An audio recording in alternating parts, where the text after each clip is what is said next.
guys to bow your heads for just a minute with me. Dear God, it's Teresa, and I need your help right now as I share the words you want me to say to these people in this moment right now. Bring glory to your name. In Jesus' name I pray. Amen. October 26th started out just like every other day. I got up and I went to the bathroom, and then I went and sat in my recliner. And at 7 a.m., everything started to change. I became very dizzy. The whole side of my left side was dizzy, and I thought I was going to fall out of my chair, and I began to have seizures. God spoke to me in that moment, and he told me, don't waste your time. You need to get to Riverside Hospital. And that's what we did. We got to Riverside Hospital by 1:20. I had 5 seizures. I'm a nurse, and I have been a nurse for 21 years, and I've tried to be a loving and compassionate nurse. And God has used the skill sets that he gave me in my healing. I've always been a very practical person. I've not been a complainer. I was raised by a mother who was one of the strongest people I've ever known. And you didn't complain.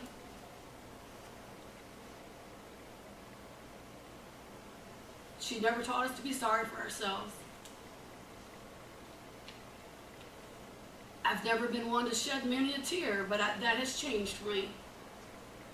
But at 11 o'clock, I knew that I needed to get to Riverside Hospital to the neuro unit. And I was not to waste my time. I was to go straight there.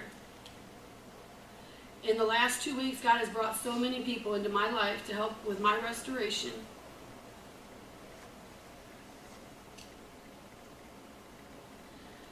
The ER doctor came into my room that afternoon, and he said to me, Mrs. Myers, I have bad news for you. You've got a large tumor in your head, and that's what's causing your seizures. But when he spoke that to me, God was right there with me, and he told me, he said, I've got this. At that time, I didn't know what this was, but God told me at that moment, I've got this. And I turned to my husband, and I said, Tim, God has got this. Whatever this is, God has already got this. The ER doctor left, and the little nurse came in, and he had not heard my diagnosis yet. And I told him, I said, the doctor told me that I've got a large tumor in my head, and that's what's causing my seizures. And I said, but that's okay, because God has got this. And that nurse looked at me in the eye, and he said, is that something you say, or is that something you really believe? And I had to make a decision right there. And I said, you know what? My husband is a pastor. And it is not just something that I say. I believe that. I believe God has got this.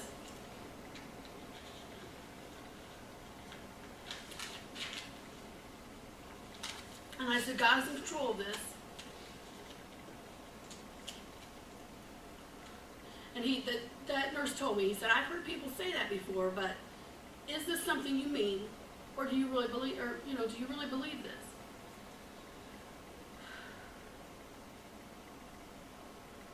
The hardest part of this whole thing for me has been having to see my husband go through this alone. But he really has not gone through this alone. God has brought people into his life to sit with him and be with him through this whole thing. Tim and I have been married for 35 years, and he has been my best friend all these years. And I'm so thankful that God was faithful to him and sent people into his life to be with him when he needed it, when I could not. The darkest moment that I had was in the MRI machine that day. I was ready to lose it, and I was ready to scream out. And in that moment, I said, God, I need your help right now. I can't do this. And in that moment, I experienced something I had never had in my whole life.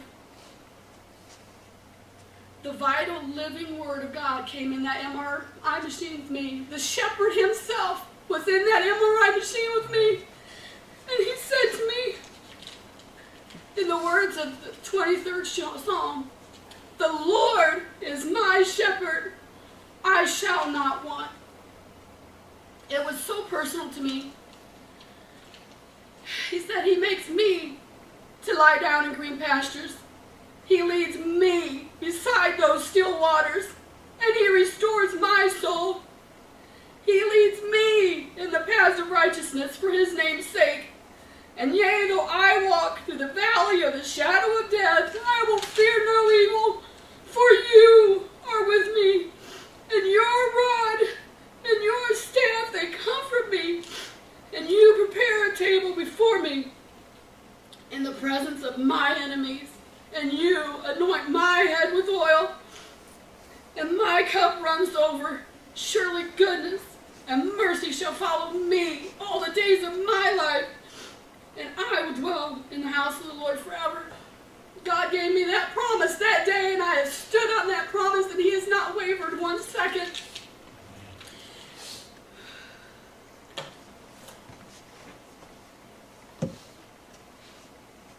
I've never experienced God's word so alive in my life, and I'm so thankful for it. God sent Pastor Jeff and Cheryl Mansell to me that night. And guess what scripture God wanted Pastor Jeff to share with me? Psalm 23. And I told Pastor Jeff, I said, Pastor Jeff, that shepherd was already in that room with me in that MRI. And he already told me that, but I appreciated him coming and being faithful to me and sharing that with me.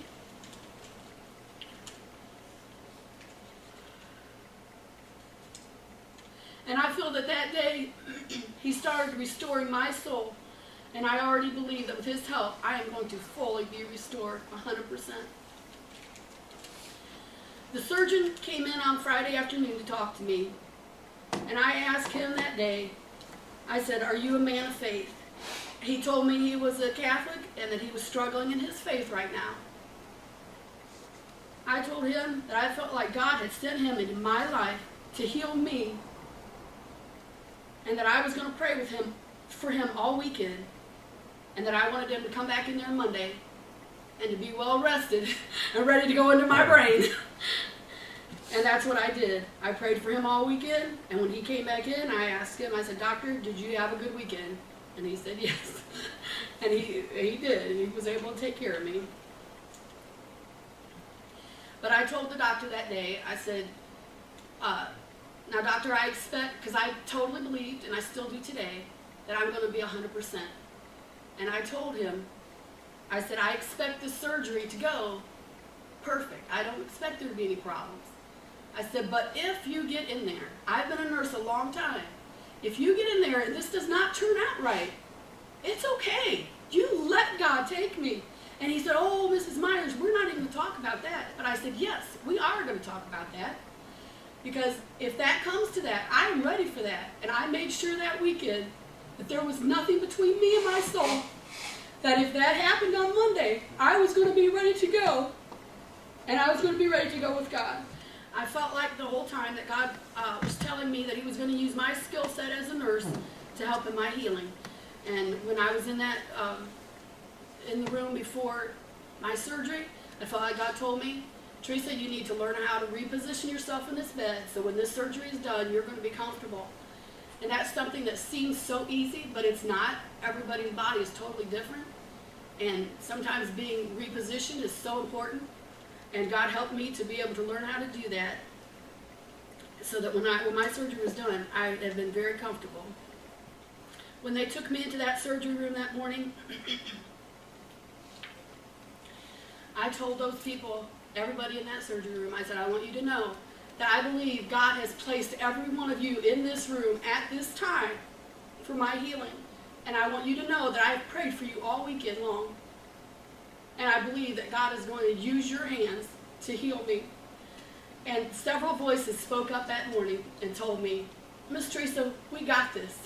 And that brought such peace to my heart because I knew that God had that. The surgery took 4.5 hours. And the doctor was able to remove 99% of my tumor. There's still 1% in there that is wrapped around my sinus cavity.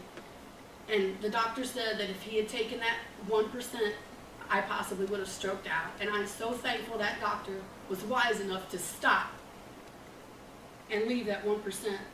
I totally believe that God is going to heal that. But if that doesn't happen, that is okay too, because God already has it. I believe God can heal that. He can make that 1% die. In 12 weeks, I have to go back and have another MRI and get that checked out. But I believe that God can touch that. Amen.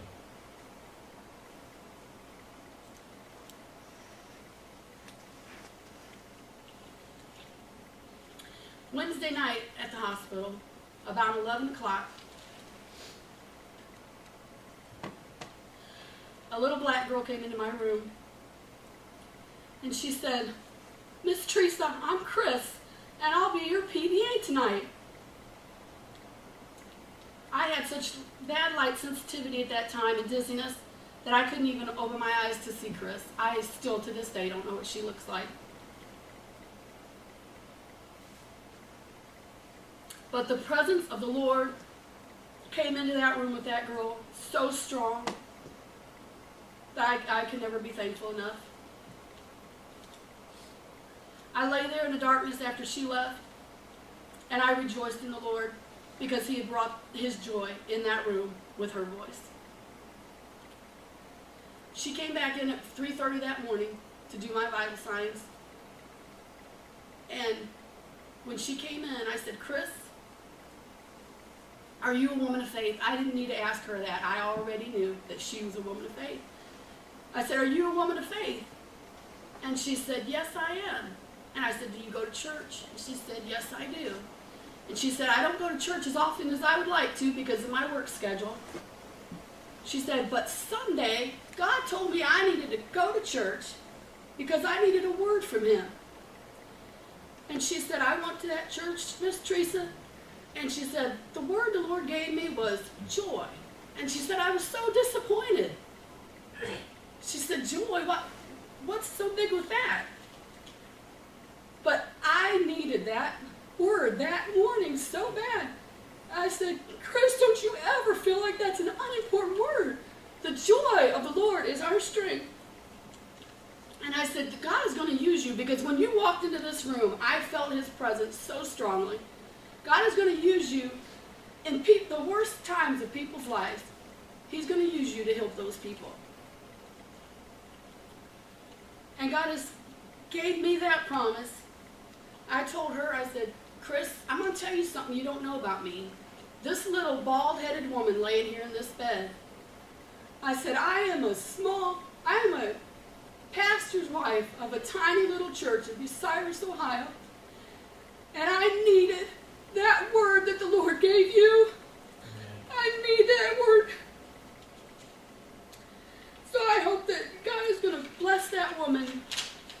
I just pray for her.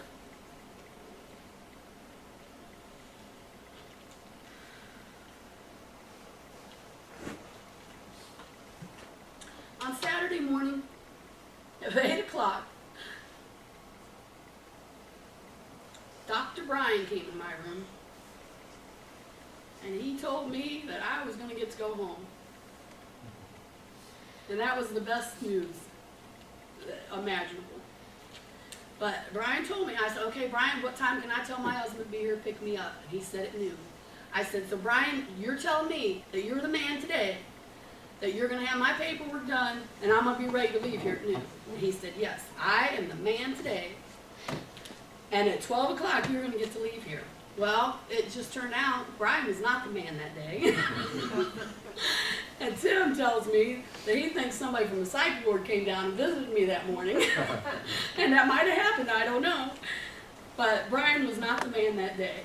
But at 4 o'clock that afternoon, I had been very patient for 10 days, and I was ready to go home. And I put that call light on, and I told that nurse, I said, "It's time for this mama to go on home. You need to get that doctor on that phone, and you need to get my orders." So 2 hours and 40 minutes later, we were heading down the road to my home where I can recover. I was not able to come to church last Sunday, and I hated that. But we were not able to get home in time to get my medicine, so I was able to make it. But I appreciated you guys being here and supporting your pastor when I couldn't. I've worked night shift for the last 5.5 years, and I think that God must love night shift, because He's woke me up almost every morning this week at 2 o'clock in the morning. And this Monday morning, He woke me up at 2 o'clock in the morning, and He told me that He had a word for me that day, and my word was unstoppable. And I thought, what a wonderful word, unstoppable. Whew. And He told me that that was going to be my word for that day. And He told me that I was going to make a hat that day, and that I was going to feel pretty in my hat. And that afternoon, I picked up my hook, and I picked up my yarn, and I picked up my pattern, and I read these words. Round 1, chain 3, 10 double crochet in the 3rd chain from the hook, stitch to 3rd chain from the hook. And I sat there for 20 minutes, and I held that paper in my hand. Those words didn't mean a thing to me. I could not understand one of those words. And I kept reading that, because God had promised me at 2 o'clock in the morning that I was going to make that hat that day. And I read that over and over for 20 minutes. It meant nothing to me. Finally, after 20 minutes, I made multiple false starts. But I got that yarn and that hook, and my hands started working. It took me over 5 hours to make this hat the most imperfect, perfect little hat I have ever made. Something that normally would take me 40 minutes to make from start to finish, it took me over 5 hours, because my great physician, my physical therapist, knew that my hand needed the dexterity and the mobility that day. So he allowed me to work for over 5 hours. And after I made that hat, I have got the dexterity and the mobility back in this hand. I haven't been dropping things. God has helped me so much. Tuesday morning, God told me that I needed to put unstoppable into action. I have been very weak, and it's been very hard for me to do things. But He told me Tuesday morning, today, unstoppable has to be action for you. He told me I was to get up, and I was to go out and vote, and then I was supposed to go to work, and I was supposed to let my people know that I was okay, that God had this. So Tim took me out there to work, and I was so happy, because for the first time, he's seen me be a nurse at work. He's seen the love that I have for my people, and the love they have back for me.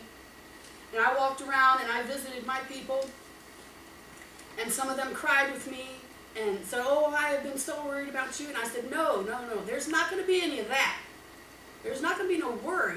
I said, you can sit there and you can pray for me when you think of me, but don't you sit there worry about me. And they promised that they wouldn't.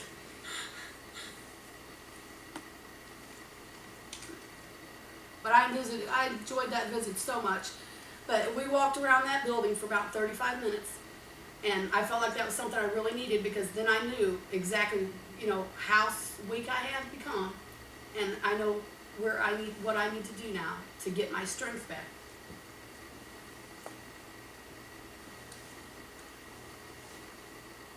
On Wednesday, I felt like God asked me to share this story with you today.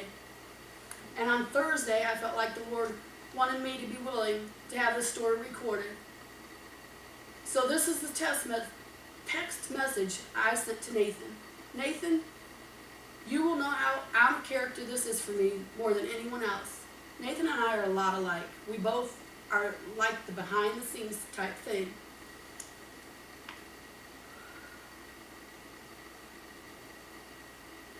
But I said, Nathan, you will know how out of character this is for me more than anyone else. One of my Facebook friends from Indiana says she would like to see my story on Sunday. And if it would bring any glory to our great God, I would be willing for you to record it and figure out how to put it up on YouTube or wherever media you think would be best.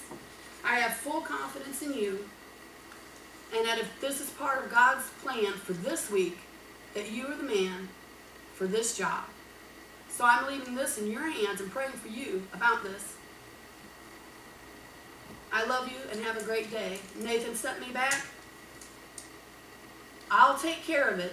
I love you and I'm praying for you today.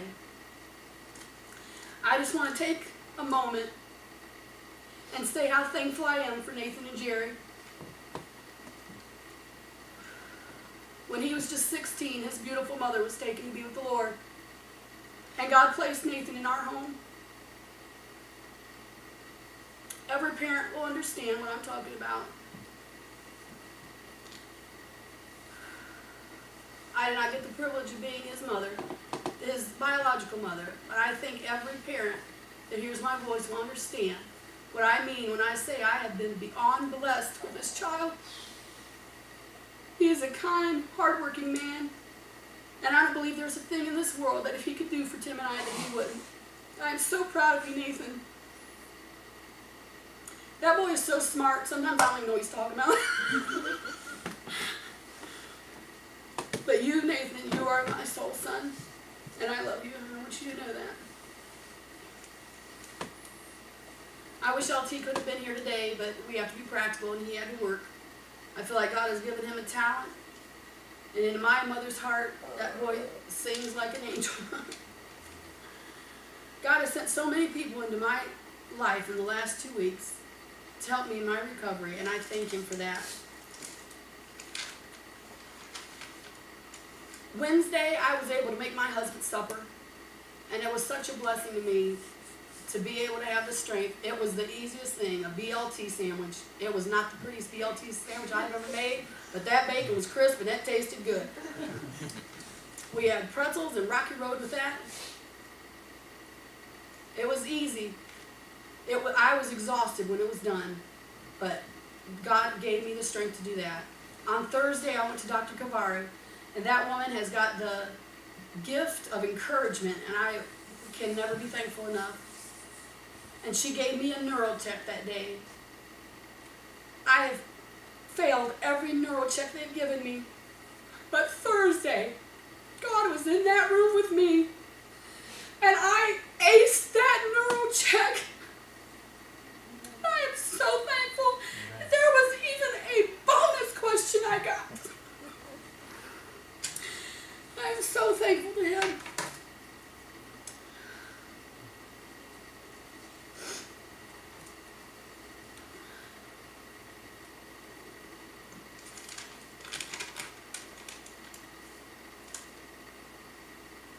Friday, I was strong enough to be able to get up in the morning and wash it. Or no, that was yesterday. Friday, I was able to get up though and use my cast iron skillet and cook us a meal. And yesterday morning, I woke up and I was strong enough to wash my dishes and make us some eggs for breakfast. The joy of just being able, which Tim is an adult, he can take care of himself, we all know that. But the joy of being able to be that wife again and to take care of him and feed him, the joy I feel in my heart for that is so strong. The little things in life are so important.